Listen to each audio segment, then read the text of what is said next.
पण अध्यक्ष महोदय, त्याच्यामध्ये ज्याच्या हाती ससा तो पारधी ही वस्तुस्थिती खरी आहे। सन्मान्य सदस्य कंटिन्यू करता। आणि म्हणून अध्यक्ष महोदय, मराठी भाषेला अभिजात भाषेचा दर्जा मिळाला या संदर्भामध्ये अध्यक्ष महोदय या ठिकाणी उल्लेख आहे।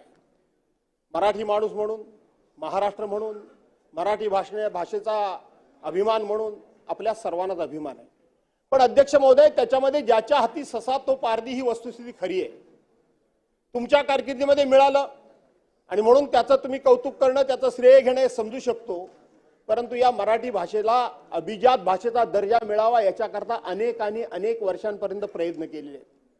खास करून आमच्या मागच्या सरकारमध्ये आमचे मराठी भाषा मंत्री आदरणीय सुभाषराव देसाई हे ज्या वेळेला मंत्री होते, आता इकडची मंडळी त्यावेळेला मंत्रिमंडळामध्ये तिकडे होती, ते म्हणतील ते वाईटच काम झालं, चांगली म्हणणार नाहीत, आणि म्हणून त्यावेळेला सुद्धा लाखो पत्र तयार करून या ठिकाणी या मराठी भाषेला अभिजात भाषेचा दर्जा मिळावा याकरता पाठवण्यात आलं। आपल्याला आठवत असेल, बाहेर एक प्रदर्शन भरवलं गेलं होतं।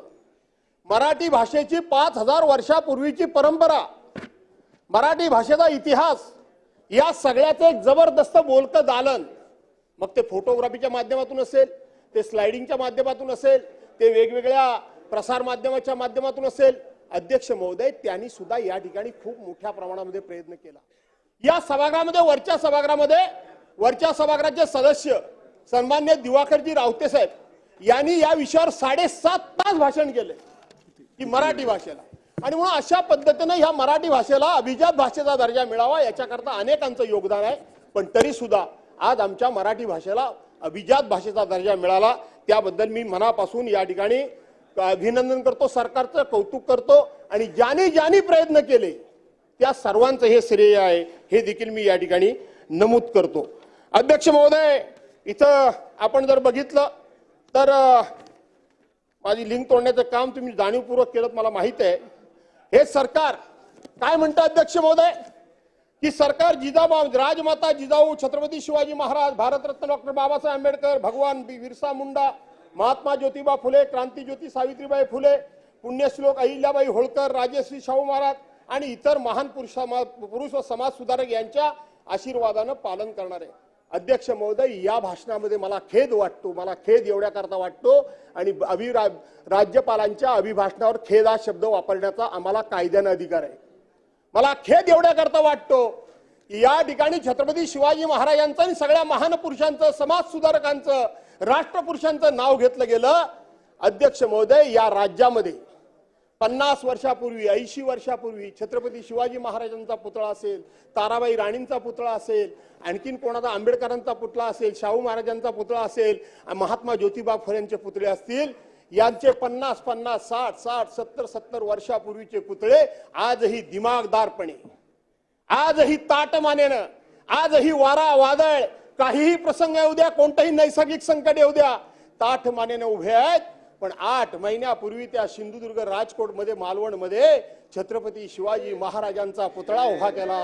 अध्यक्ष महोदय, तो पुतळा ज्या पद्धतीनं पडला, भ्रष्टाचारामुळे पडला, अध्यक्ष महोदय, माझ्या छत्रपती शिवाजी महाराजांच्या त्या पुतळ्याचे अवशेष ज्यावेळेला माझ्यासारख्या माणसाने डोळ्यानं बघितले, अध्यक्ष महोदय, आजकालच्या बजेटमध्ये त्याला 36 कोटी रुपयाची तरतूद सरकारने केली आहे। सप्लिमेंटरी बजेटमध्ये 36 कोटी रुपयाची तरतूद करून त्या ठिकाणी पुतळा उभा राहणार आहे छत्रपतींचा, याचा आम्हाला अभिमान आहे। परंतु अवघ्या 8 महिन्यामध्ये उभा केलेला छत्रपती शिवरायांचा महाराष्ट्रामध्ये केलेला पुतळा हा कोसळू कसा शकतो, पडू कसा शकतो? अध्यक्ष महोदय, याच्याबद्दल सरकार काही शोधकाम करणार आहे की नाही, याच्याबद्दल आमचे राज्यपाल महोदय खेद व्यक्त करणार आहेत की नाही? अध्यक्ष महोदय, हा माझ्या दृष्टीने महत्त्वाचा प्रश्न आहे। अध्यक्ष महोदय, मी बघायला गेलो त्या ठिकाणी, आमचे नेते गेलेच होते, त्यावेळच्या प्रकाराबद्दल मी आता बोलत नाही, पण मी बघायला गेलो। अध्यक्ष महोदय, तिथलं काम इतकं निकृष्ट दर्जाचं काम आहे। तिथे जांभा-दगड जो कोकणामध्ये मिळतो त्याचं फ्लोरिंग तयार केलेलं आहे, चालताना सुद्धा माणसाला ठेचा लागतात, इतक्या पद्धतीचं ते फ्लोरिंगचं काम आहे। अध्यक्ष महोदय, भिंती ज्या आहेत त्या भिंतींना असा हात लावला, तिथली सफेद वाळू वापरून त्या ठिकाणी त्या भिंती तयार केलेल्या आहेत। अध्यक्ष महोदय, ज्या दिवशी त्या पुतळ्याचं अनावरण झालं त्या दिवशी शेजारच्या घरातून लाईट आणला गेला होता, तो पुतळा पडला म्हणून मी बघायला गेलो, तोपर्यंत तिथं लाईट सुद्धा अध्यक्ष महोदय आलेला नाही। सर्वसाधारणपणे अध्यक्ष महोदय, वारा हा पश्चिमेकडून पूर्वेला वाहतो, समुद्राकडून तो बाहेर वाहतो, पुतळा पडला होता कुठल्या साईडला? वास्तविक इकडून वारा येतो म्हटल्यानंतर तो इकडे पडायला पाहिजे होता, पण तो पुतळा तिकडे पडला होता. अध्यक्ष महोदय, एक एक अवशेष ज्या पद्धतीने भग्नावस्थेमध्ये ज्या पद्धतीने विखुरला होता, पडलेला होता, हे बघितल्यानंतर मनाला अत्यंत वेदना झाल्या. अध्यक्ष महोदय तर कुणी केला, कोणाच्या कारकिर्दीत झाला, काय झालं, पण ज्यांनी कुणी या छत्रपती शिवाजी महाराजांच्या पुतळ्यासारख्या ठिकाणी भ्रष्टाचार केला त्यांना सरकार शासन करणार आहे की नाही? आणि तो पुतळा उभा करण्याबद्दल तुम्ही कराच, परंतु त्याबद्दल राज्यपाल महोदय काही खेद व्यक्त करणार आहेत की नाही, हा आपण विचार या ठिकाणी केला पाहिजे. अध्यक्ष महोदय, महाराष्ट्र राज्याचं एकंदरीत उत्पन्न जे आहे, देशाच्या सकल उत्पन्नाच्या 14% उत्पन्न हा एकटा महाराष्ट्र देतो, असंच राज्यपाल महोदय म्हणतात. अध्यक्ष महोदय, जर 14% एकूण उत्पन्नाच्या 14% उत्पन्न जर महाराष्ट्र देशाला जर देत असेल, तर त्याच्या मोबदल्यात आम्ही देशाला काय काय देतो त्याचं सुद्धा एकदा सविस्तरपणे कधीतरी विवेचन झालं पाहिजे.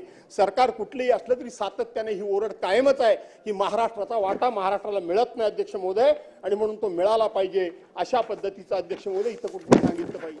अध्यक्ष महोदय, राज्यपाल महोदयांच्या भाषणामध्ये रोजगार निर्मिती करता आम्ही काय काय करतो आहोत, कशा पद्धतीने रोजगार निर्मिती करतो, पण अध्यक्ष महोदय मला खेद वाटतो, राज्यपाल जर महोदय असे म्हणाले असते की गेल्या 2-2.5 वर्षामध्ये या महाराष्ट्रामध्ये होऊ घातलेले उद्योग हे परराज्यामध्ये किती गेले, हे जर राज्यपालांनी त्याचा उल्लेख केला असता तर अध्यक्ष महोदय जरा बरं झालं असतं. त्याबद्दल तो उल्लेख केला नाही, म्हणून देखील मला अध्यक्ष महोदय खेद वाटतो. अध्यक्ष महोदय, या ठिकाणी प्रधानमंत्री आवास योजनेअंतर्गत शहरामध्ये जी घरं बांधली जातात त्याला 2,75,000 रुपये दिले जातात, आणि ग्रामीण भागासाठी बांधले जातात त्याला 1,60,000 रुपये दिले जातात. अध्यक्ष महोदय, याच्यामध्ये समानता आणण्याची गरज आहे.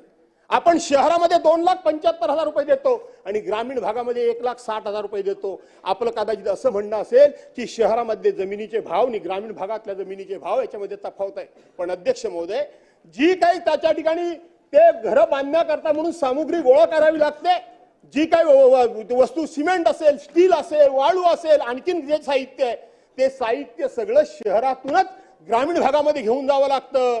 मंगलप्रभात लोढाजी, त्यामुळं वास्तविक त्याचा ट्रान्सपोर्टेशनचा खर्च हा ग्रामीण भागामध्ये हे साहित्य नेण्याकरता मोठ्या प्रमाणामध्ये होतो, आणि म्हणून त्याच्यामध्ये जर समानता आली असती तर बरं झालं असतं. अध्यक्ष महोदय, या सरकारनं इथं मच्छीमार बोर्ड एक स्थापन करण्याचा या ठिकाणी निर्णय घोषित केलेला आहे, जाहीर केलेला आहे. अध्यक्ष महोदय, मी सातत्याने या सभागृहामध्ये मांडत असतो, मी मगाशी औचित्याचा मुद्दा मांडत असताना पण ते सांगितलं.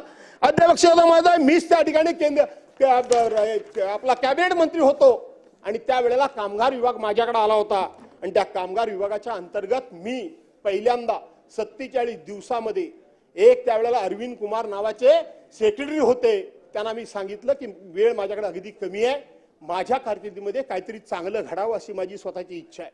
म्हणजे काय घडावं, मी म्हटलं माझ्या भागामध्ये मच्छीमार बांधव मोठ्या प्रमाणात आहेत आणि म्हणून त्यांना शासकीय पगार दिला पाहिजे, त्याला शासकीय त्यांना मान्यता दिली पाहिजे.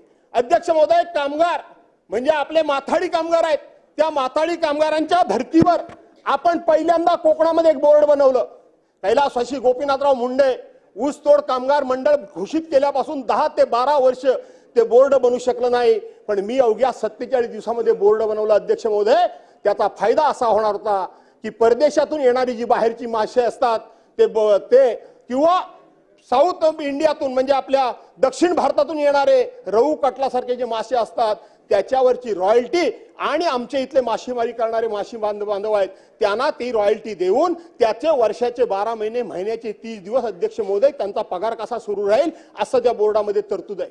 पगार कसा सुरू राहील, कारण 1 जून ते 1 ऑगस्ट पर्यंत त्यांना मासेमारी करता येत नाही, त्यामुळे त्यांचा उदरनिर्वाह चालायला कुठल्याही प्रकारची सोय नाही. त्यांच्या घराखालच्या जमिनी त्यांच्याकडे नाही, त्यांना शेती कर्जाचा दर्जा त्यांना नाही, त्यांना बँक कुठल्या पद्धतीनं त्यांच्याकडे स्थावर मालमत्ता नसल्यामुळं त्यांना कर्ज देऊ शकत नाही. आणि म्हणून हे नवीन बोर्ड स्थापन केलंय.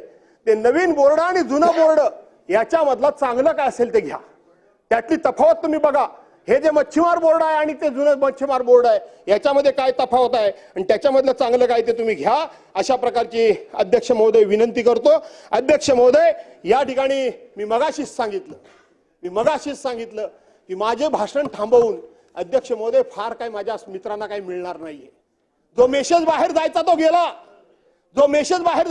अध्यक्ष महोदय, जे लोकांना कळायचं ते कळलं की इतक्या पद्धतीचं पार्श्वबहुमत मिळाल्यानंतर सुद्धा वैचारिक पातळी किती घसरलेली आहे लोकांची हे यातून स्पष्ट झालं. आणि म्हणून अध्यक्ष महोदय, मी या ठिकाणी विरोधी पक्षाच्या वतीनं सरकारच्या काही गोष्टी लक्षात जर आणून दिल्या असत्या तर सरकारला त्या दुरुस्ती करण्याकरता आणि सरकारची लोकप्रियता वाढण्याकरता म्हणून टीका म्हणून समजा, परंतु त्या मार्गदर्शक सूचना म्हणून समजून जर स्वीकारल्या असत्यात तर त्याच्यामध्ये तुम्हालाच त्याचा फायदा झाला असता. पण तुमची ती मानसिकता नाही आणि म्हणून लोकशाहीमध्ये अशा पद्धतीने तुम्ही वागलात. याबद्दल तुमचं राज्यपाल कौतुक करतात, त्याचा मी खेद व्यक्त करतो. या ठिकाणी थांबतो. जय हिंद, जय महाराष्ट्र. सन्मान